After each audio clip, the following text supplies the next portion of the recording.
Hello and welcome to the Lebanese Politics Podcast. I'm Benjamin Red, and Nizar Hassan is gone this week. He's traveling, but I'm super excited because my friend Jeremy Arid is here. Jeremy is the economics and policy editor at Executive Magazine. He's also one of the co-founders of the Lebanese Oil and Gas Initiative, an NGO.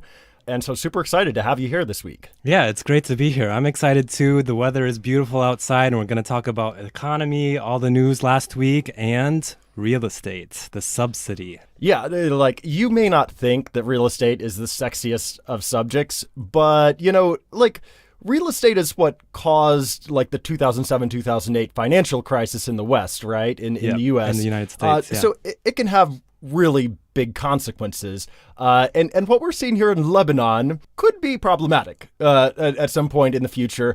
And so we're going to dive into that a little bit later. First off, though, the news of the week. This week, of course, the STL wrapped up. We went like deep dive into this last week. Yeah.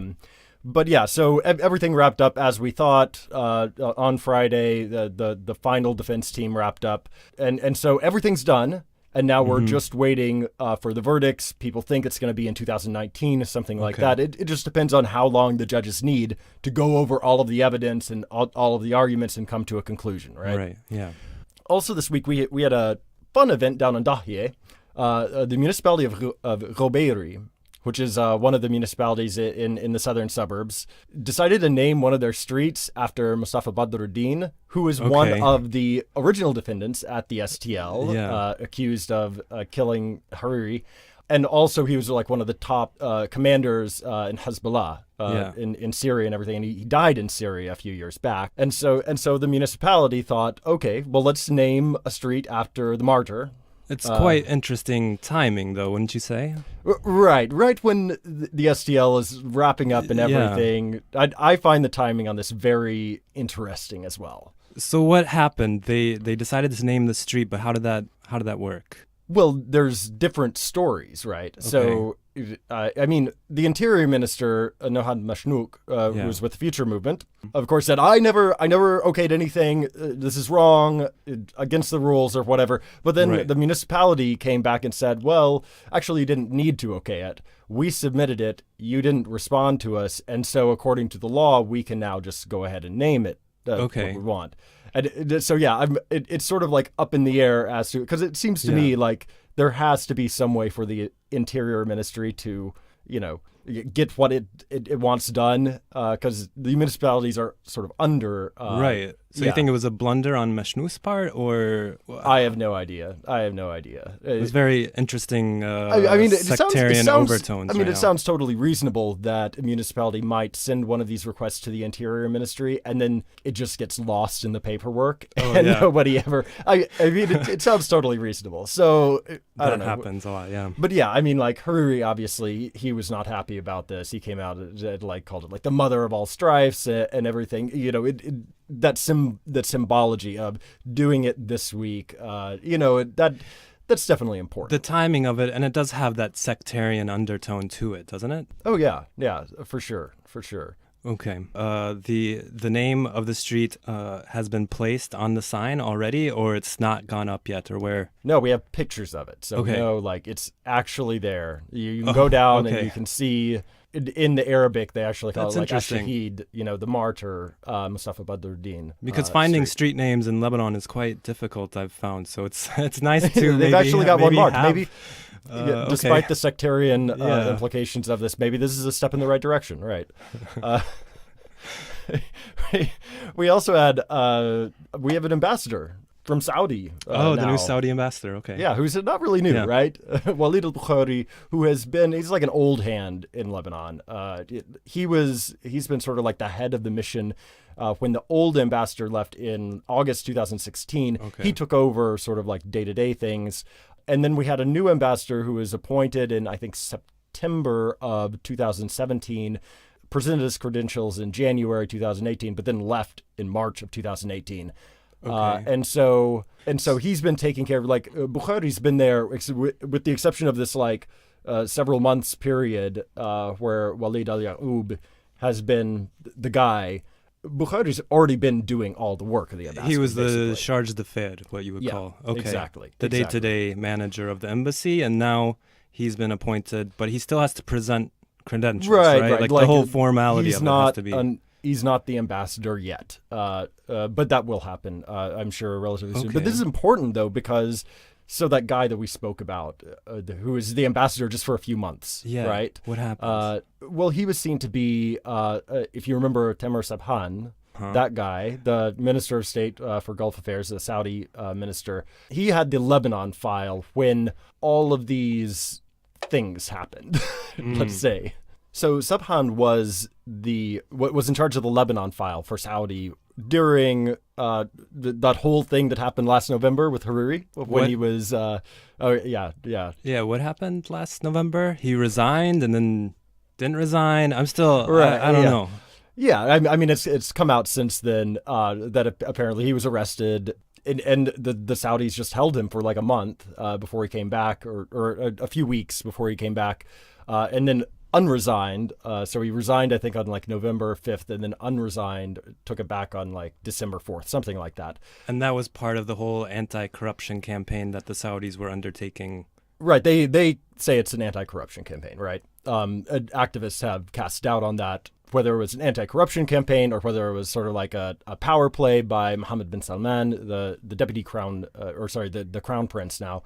But regardless, this was seen as sort of a failure of the policy, of the Lebanon policy, not being able, doing this thing that is just crazy outside the bounds to begin with. Whoever the advisor to Mohammed bin Salman was who recommended that clearly should have been reassigned, right? Because that was an insane counsel to give, your ruler. So he was, and this is how things have been interpreted, what we've seen in the media, what we've seen come out. Who knows, what actually happened in the palace or whatever. But the way it's seen is that Sabhan was sort of like the hawk on this. He counseled this, it backfired, and then he was removed from the Lebanon file. And so what we see now with Bukhari being made like the permanent ambassador is, okay, well, number one, we already had supposedly Sabhan's man was gone and Bukhari came in to take his place. But now this has been made, this sort of like policy reversal has been made a little bit more permanent. And so maybe we'll see. I mean, we don't know where this is going to go from here, but it's a signal that maybe Saudi policy on Lebanon is more fully reverting to a more traditional stance. Okay, so with the STL having a ruling sometime in the future, maybe early 2019, with the new appointment of the Saudi ambassador to Lebanon, do you think these have sort of plays for government formation? Is it any sort of indicator that we can see in government formation now? Well, I mean, I'm still... Because this is your favorite subject, right? No, and I'm still optimistic on this, but like this week we didn't see anything, right? Like there was really nothing. The French ambassador came out and called for government formation, saying, "Oh, you need to do all of these reforms and everything, and in order to do that, you need a government." But there wasn't really much movement at all this past week, and this coming week there isn't going to be much at all as well, because President Aoun is in New York at the General Assembly. Oh, at the United Nations. Yeah, exactly. So I wouldn't expect anything in the super near term, but like, not this week, but sometime soon we could see things, because we are starting to see an intensification of the calls to form a government for explicitly economic reasons. This week, we also had 427 Syrian refugees that returned to the country, and that was on Monday. And that, I believe, was on the initiative of Hezbollah, right? Or was that organized by a different... These are the general security returns. So Hezbollah is doing this other thing where like they're giving names to general security and they're taking a much more active role in the return issue. They also gave another list of names. We don't know how many to general security this week. So there is like, we keep seeing like these small things every week. There's something on this, something new, a few hundred returned. I mean, it's still sort of a drop in the bucket, but it's continuing. And at some point in the future, we may see that escalate. And there's supposed to be the appointment of some Lebanon-Russian committee to also coordinate. So there's several different bodies that are having a stake in returns. Is that correct? Right. Exactly. We also had a really big security incident happen down in el-Hilweh, the largest Palestinian refugee camp in the country. It's, upwards of 100,000 people live in this tiny, they're packed into this tiny camp. A man by the name of Haitham Saadi was shot several times, reportedly, last Sunday. So not this Sunday, but a week ago Sunday. And he's reportedly from a relatively prominent family that is allied with Fatah. And his killer is reportedly allied with Islamist groups. And specifically, this happened right next to the Safsaf neighborhood, which is where Osmat al-Ansar is very prominent and very powerful. And so right now, a man has been accused, Mohammed al-Arqub, has been accused of the killing, and he's believed to be, as I said, affiliated with Islamist groups, but nobody's giving him up. His father's come out and said, well, I'm not going to give up my son. I mean, obviously, right? But on the other side of this, we have protests, we have schools shutting down, UNRWA stopped garbage collection. And so there was garbage literally piling up in the streets. And there was, and I believe this is continuing. We're recording this, by the way, on Saturday. And so the latest that I've heard was Friday. There was another sit-in, another protest. And so this seems to be continuing. And adding to this, the Saadi family, the family of the victim, they said, we're not going to bury the body until justice is served, which is a really, really big deal, right? Like under Islamic law, the body must be buried as quickly as possible. I mean, there are exceptions for cases like this where there's like an investigation or something, but it seems like the family is coming out and making a very pointed statement about this, saying, no, we're going to delay this until you guys give up the killer and we're able to get some justice. So this has the potential to continue on.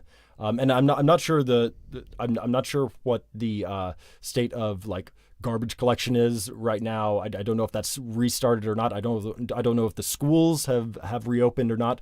But is that connected to UNRWA funding, or is that because of the unrest now? Because of the unrest, okay. Right? I mean, the funding issue is another really big issue, but it's a separate one. Okay. Right now, schools have enough money in Lebanon. UNRWA schools have enough money to last till the end of the month. So funding is an issue, but it's a separate issue with this. So this is another thing. I mean, el-Hilweh is, you read a lot of really unfortunate stories like this that come out of el-Hilweh.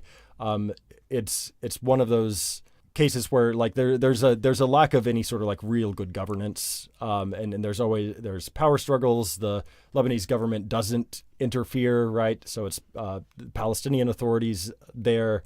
But really, the Palestinians in these camps, they're in no-win situations, right? It's very hard to be a Palestinian refugee in Lebanon to begin with, and then being in this camp as well, it can be very difficult. Really quickly, I wanted to note this because I know we're both interested in this. Lebanon has this right to access information law. It's what we call the FOIA in the U.S., Freedom of Information Act. But here it's called right to access information. And so you can do the same thing. You can file a request from any state institution, and they're supposed to get back to you within, a set time period.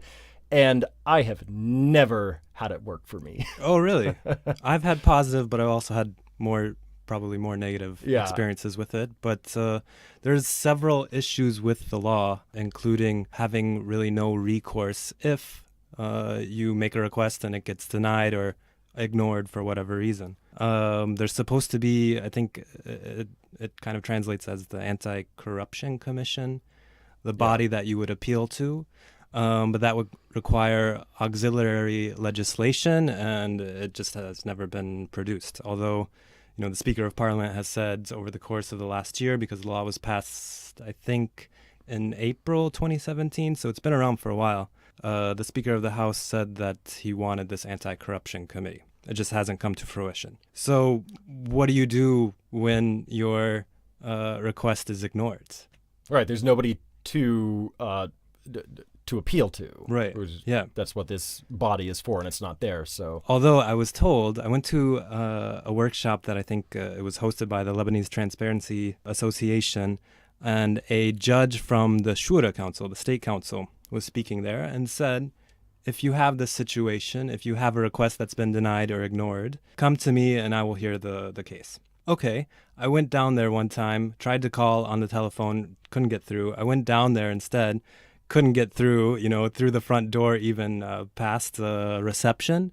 So like accessing the state council even to, submit any sort of appeal to this judge was not possible either. So, what real opportunity you have to get what you're looking for if it's been denied, there's no recourse there. Yeah. And this week, a group did a study. They announced the results this week about these the right to access information requests. And so they sent out requests to 133 state institutions, basically to see what they would get back. And they received responses from just a quarter of them, from 34 state institutions, and only 19 of them within the deadline in the law.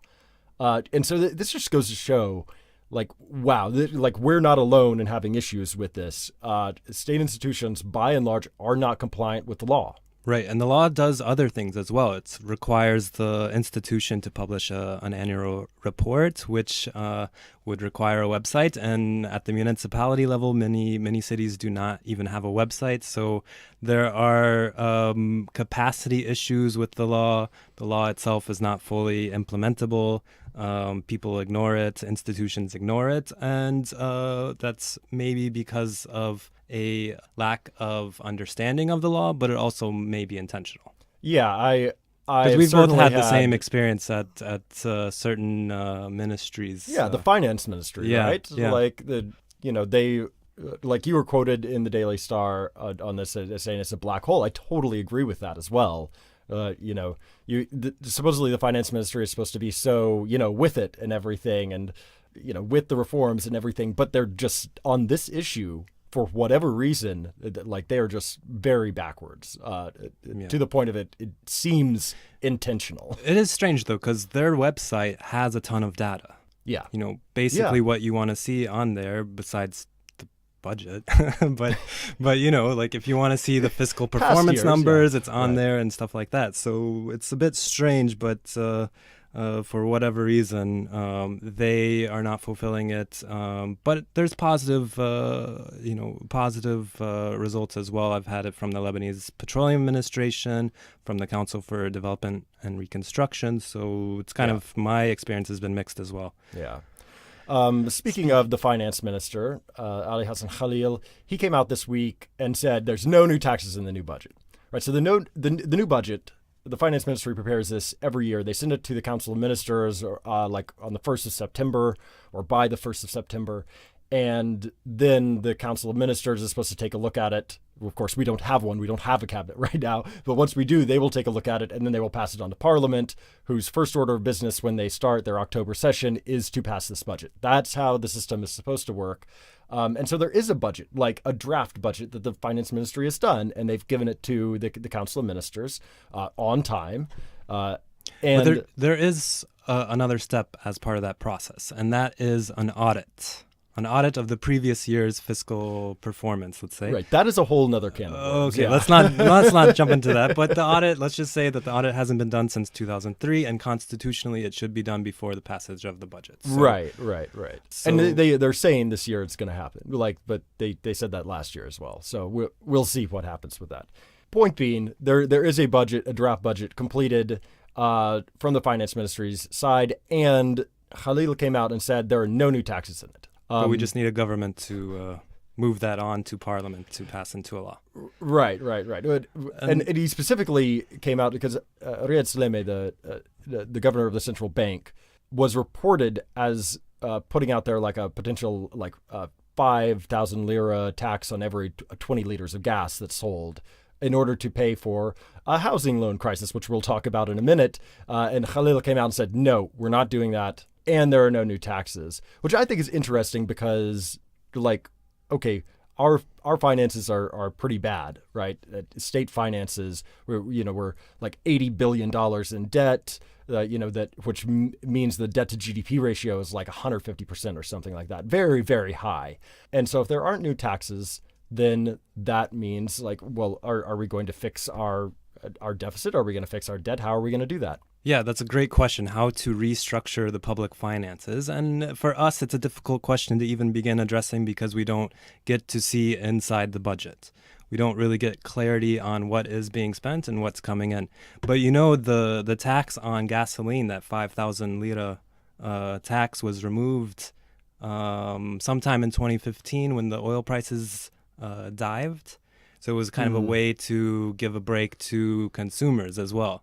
So the idea of bringing it back is kind of on the initiative of the International Monetary Fund as part of other proposals they've said to shore up the revenue side of public finances. Yeah. I'm curious, though. So this was supposed to plug a hole, according to the report of what Saleme was saying. This is supposed to plug a hole in financing for housing loans, right? And this is the main topic I think that we want to dig into.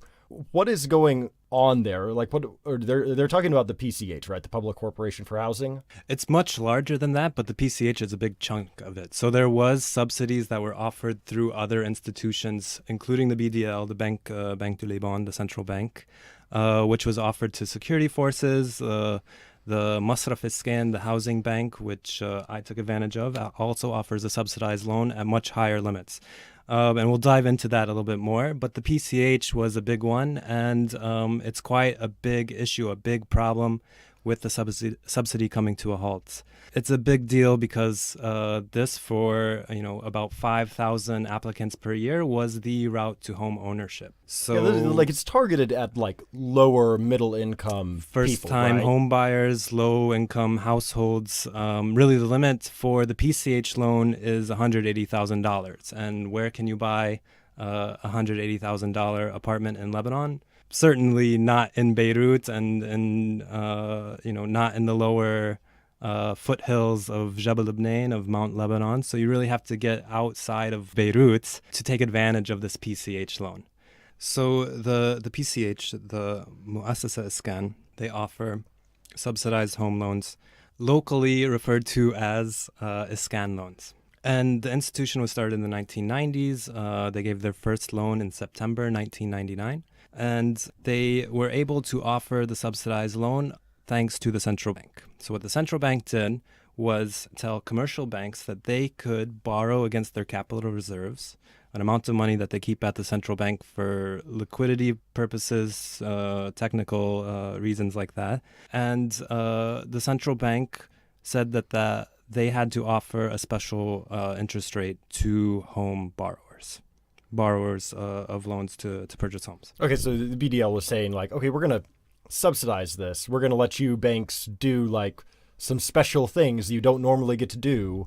But in return for that, you need to pass on, like, a very low rate to the people who are actually taking out the loans. That's right. The BDL said you can use this money to finance the loans. The interest rate has to be pegged at a certain percentage, around 3, 5, 4% in there. And the PCH itself would pay the subsidy between the market rate of the loan, market interest rate, and what BDL said was the peg, what the subsidized rate would be. Later in the 2000s, the central bank started issuing stimulus packages, and part of that was to extend very low interest rates to commercial banks, around 1%, for housing-related activities. That's the home buyer's loan. It was also for loans to developers, green buildings. They did other things like renewable energy loans, stuff like that. And at the end of this year, BDL decided, no, we're done. We're going to change the mechanism. We're no longer going to allow commercial banks to borrow against their capital reserves. And the stimulus package, we think, will continue, although there hasn't been an announcement yet. But at this point, we can say that the subsidized loan is kind of at a standstill. It's been halted. Right. So what does this mean, though, for people? Does this mean that we need a solution from the politicians, or is there some way that the PCH can, I don't know, do something on its own? Right. So typically, this is not a monetary policy role for a central bank to offer this sort of subsidized scheme for home buyers. This is a fiscal policy role, and it should be the responsibility of the state, meaning Parliament and the government. There are solutions on the table. They're a bit kind of hazy still. We don't know what is being offered. But to continue or to revive or restart the subsidy would require something such as the budget to include funds for the PCH to pay the difference between the interest rates and to also allow somehow the commercial banks to finance the amount needed for these loans. So on average, PCH was offering 5,000 loans per year. Applicants per year were applying to take these loans. And that was about 1/3 of what the total subsidized amount was. Remember, it includes the bank, the Masraf Iskan, the housing bank. The BDL had the subsidy as well for security forces. So PCH was offering these loans to 1/3 the value of the total. So that was about 700 million, and that equates to about 2 billion annually in subsidized loans across these different programs. By quantity, this was about 50%. So PCH was servicing about 50% of the total applicants, but by value, only about 33%. So what happened this year was that, or at the end of 2017, BDL said, okay, we're going to stop. We're going to allow $500 million more from 2019's assumed. There's a 2019 stimulus package. And that money has been exhausted. So that's the halt of the situation. It's not so much that there's been a stoppage. There's just been an exhaustion of the available money. So if you're a young couple planning to get married, and a lot of times that means you're waiting to buy a house here. Yes. And you research everything and you say, oh, the PCH, that's the way to go for me, for me and my spouse. You're just what? You try to apply and they're just not accepting applicants right now, or that's correct. Your life essentially is on hold if that's how you are progressing with a home purchase to get married, start a family, start to build wealth, because that's a social issue. Your life is essentially on hold. So far this year, PCH has only serviced around 1,800 loans, and there's another 500 loans in limbo. So that $500 million has been exhausted.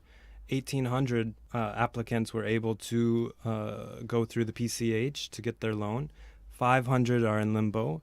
But when you look at the numbers, it's this is where we hear allegations. If you recall, a couple weeks ago, the Meati family was in the news for accessing subsidized loans that arguably they may not have needed. So this is kind of the indication of what's happened. Kind of dicing up the numbers. If the average PCH, if the average loan amount per year number-wise was 5,000 and the need is about $700 million, the $500 million that BDL offered this year still wouldn't have been enough for all PCH demand. But it seems that a chunk of this money was eaten up by these other subsidization programs. And there's also kind of an indication, or at least question, of whether the salary increase for public sector workers last year allowed an additional amount of individuals to qualify for subsidized loans. So that's really where this situation lies now. If you want to get a loan subsidized, you can't. It's not there. If you want to take a loan, you still can from a commercial bank, but you're going to pay 10% interest, and you're not going to get some of the kind of benefits that a PCH loan offered, which was like free registration, things like this. So this has like the on-the-ground effects for like people trying to start out their lives, trying to get a housing loan and everything. But it also has we're talking about lots and lots of money here. It has like a really big effect just on the market itself, right? Yeah, it's being described, this part of the subsidy being exhausted and kind of in limbo, as the knockout punch for the real estate market. The real estate market, for several years now has not been performing very well. You walk around Beirut at night and downtown and some parts of Beirut that have these skyrise buildings, really luxurious buildings, and none of them have lights on. So I've always wanted to like do a study or read a study about like just how many apartments, like luxury apartments in Lebanon, are unsold. Because we have an idea. Yeah, So the idea is like $3 to $4 billion worth. Right. And that's just in Beirut. Right. And, you go down to central Beirut and you still see people building. You still see cranes out there. So, talk about a crisis, and these words are being used, crisis and market correction. We'll talk about that in a little bit. But developers are still trying to build and are trying to sell their stock that they have on the market. This is at the luxury segment. Why is there such a glut of these types of units? Why is nobody buying $1 million apartments in Beirut? The regional situation. I think you guys have talked about this many times on the podcast already, but the war next door, the regional economy is depressed. Oil prices for those countries in the Gulf that are oil producing is down. So there's no appetite from that sense. And then you step a bit maybe lower in the market to like, let's say the $300,000 to $700,000 range, where a lot of Lebanese expats were buying, and there's no movement there either. And that again, part of this as well is you just have this history, right, where things were really booming in Lebanon, like up until about 2010, 2011, and developers, like up until that point, they were making all these plans and building these gigantic houses, these luxury houses, because that's where the money was then. But then they had all these projects in the pipeline, right? And they just kept building them. And so now we have this huge overhang from that and this huge stock of just unsold gigantic apartments that people don't have the money to buy anymore. Or if they do have the money, they're not interested in buying them here because of the regional situation that you're talking about. And really, like, the market has shifted so much more towards like smaller, right, like 2-bedroom apartments, something more manageable and more realistic for like your average Lebanese family, right? True. And 2010, the sky literally was the limit. There was no end to the boom. And the boom was, we spoke about this earlier, was in large effect due to the financial crisis in the U.S. and the mortgage crisis there. And real estate in Lebanon has always been generally a good investment. Now is a very good time to buy. You might encounter, or you might say that we are at the bottom of the cycle, and Are we though? Well, correction question is coming up, and we'll try and talk about that in a minute. But to revive the market, everybody is in a kind of wait and see mode. And again, it's tied to the regional situation. It's tied to the government formation. It's tied to parliament legislating. And for most, I wouldn't say most Lebanese, but for a lot of Lebanese buying in Beirut, they've been priced out of the market of Beirut. They need this subsidy to purchase an apartment, and they're not going to be able to purchase so much in Beirut because real estate here is quite dear. You have all these buildings that are, even if they are getting down to 90 square meters and are studio size apartments or 1 or 2 bedroom apartments, they're still quite expensive. But are we at the bottom of a cycle? That's the question that, and is it a crisis? And is it a crisis for whom? And is a correction nearing? These are the questions that we're starting to encounter, but I don't think are quite answerable yet. I do think that if the situation persists, it could be in very, very big trouble. But today, it's still a wait and see. So there's 2 points I'd like to make really quick. One is that there already has been a correction, right? Especially at the high end of the market. You don't see it in listings, in property listings, which have only fallen, a couple of percent over the last couple of years. But you talk to people in real estate and they're like, oh no, things are down, 20 to 30%, something along those lines, which makes a very interesting dynamic, because if you are somebody who really knows the real estate market, then you can get a perhaps even a steeper discount than that, because you're just able to, you're coming from a more knowledgeable base and a better negotiating position. And then there's this second real estate market, where if you're not very much in the know, maybe you're not going to get as big of a discount. And so you have this weird thing, as a couple of people have described it to me, as like these two parallel real estate markets for people in the know and people outside the know. But certainly there has already been quite a bit of a correction overall. I'd agree. And I think developers now are willing to sell at cost, which is that 25% discount. But going further and selling at a loss, unless you find as a very sophisticated buyer, as you say, somebody in the know in the real estate market, unless you find a situation where you find somebody who's quite distressed, that cannot pay their bills, has no cash coming in, and really needs to sell, and probably you're paying in cash, then you can get a super deal. Which there's a question as to, well, actually there are some of those people. And the question is, how many of them are there? How many developers are there out there in this position? How many distressed properties, how many distressed loans are out to the bank? And this we don't know, This right? is something that is very intriguing, very Yeah. intriguing. And it may be a reason, partly, why the central bank said, all right, we're kind of exiting this subsidy mechanism, which I think also is because of the currency concern and changes to foreign markets, a lot of external factors happening. But it may be a reason why BDL said, okay, hold on, like the state needs to take over here. Right. So how many developers, how many businesses up and down the value chain, how many people are in a precarious situation and cannot pay back what they owe? We don't know yet. So that's the big question. That's really where I think the question of, are we truly in a crisis or are we approaching a crisis, needs to find some sort of answer there. Right. I would agree with that. Really quickly, just my second point on that as well is that there's an argument for a correction, for a fairly massive one as well. I know we've been speaking mostly about residential real estate, but if we go to the commercial side really quickly, right now, if you get a commercial space, a lot of times, we see this all the time on the street, right? Like if you and I wanted to like open up a new coffee shop, right? Probably we're going to end up paying rent that isn't really, it's too high for what the market can bear.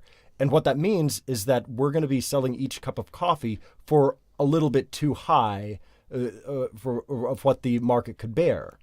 And that means we're going to go out of business in like 6 months, right? And we see this all over the place, places, popping up and then having to shut down. And some people say one of the causes of that is like you just need real estate, or you need a correction in the real estate market. Yeah, I would say that, real estate prices are too high for retail ventures, for commercial spaces. But there's also the knockoff effect of the poor economy for, 5, 6, 7 years now, where people are, if they still are working, their wages have not increased. The footfall isn't there. Tourism, isn't quite, although it's come back, but not like the high purchasing power of the Gulf tourist has come back. So like you walk downtown, like there's a lot of empty retail spaces, and there's a lot of competition. Go to all the different malls. Now there's a mall in Verdun, there's the one downtown, Right, there's one now that in Shuaifet and Hazmi. So, there's so much competition and there are not enough consumers with the means potentially. So that's an effect. But again, even as a business, it's a great time to buy if you have the liquidity and the cash. So there definitely is like an argument for, okay, there is already a correction and maybe there should be even more of one as well in the future. But then going back to what you said about like what we don't know in the banking sector, that's really worrying, right? Because there's all of these whispers that like, there's the number of housing loans that, maybe should be considered delinquent isn't really being reported, that maybe some banks have been playing around with the accounting to make it seem as though their balance sheet is stronger than it really is. We don't know about this, right? Right. It's just like these weird whispers that you hear around town. But that's the really worrying thing about this, right? Because if there is like a real correction, and if people really have to grapple with the fall in real estate, then if there are these problems out there, then they could come into the limelight and there could be a much larger issue, right? The banks are another black hole, right? So getting data out of the banks and asking them, and even because you are posing the question, the perception may be there that there is delinquency when there in reality may not be. So they're not so keen on answering these questions. But the correction question is, where do you see the correction? If it's on the side of land, open plots, something that you want to build on, these owners are land wealthy and have maybe not the incentive right now to sell that land at a steep discount. Because, first of all, who are they going to sell it to?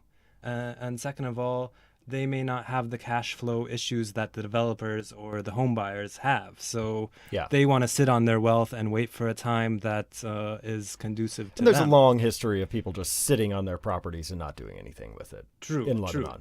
Yeah. And look at all the great wealths. When during the Civil War, there was a lot of land purchasing at low prices, and who built their wealth then, Ben? Who made major moves in real estate in Lebanon and built... As you informed me prior to the podcast, it was al-Hilweh. Okay, so now if there is a correction, and now if we do see major moves, maybe we see a generation down the road, the next wealthy class or political class that had purchased during this time. So maybe there's a new Hurry in the making. Potentially, yeah.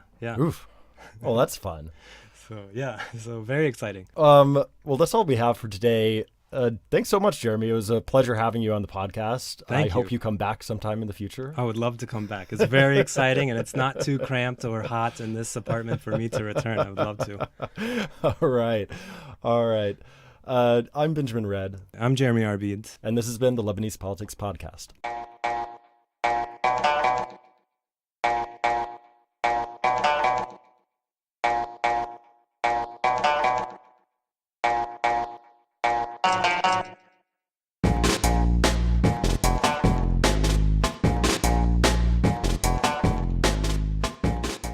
The Lebanese Politics Podcast is brought to you by myself, Nizar Hassan, Benjamin Arid, produced behind the scenes by Susan Wilson, and the music is by Omar El-Fil.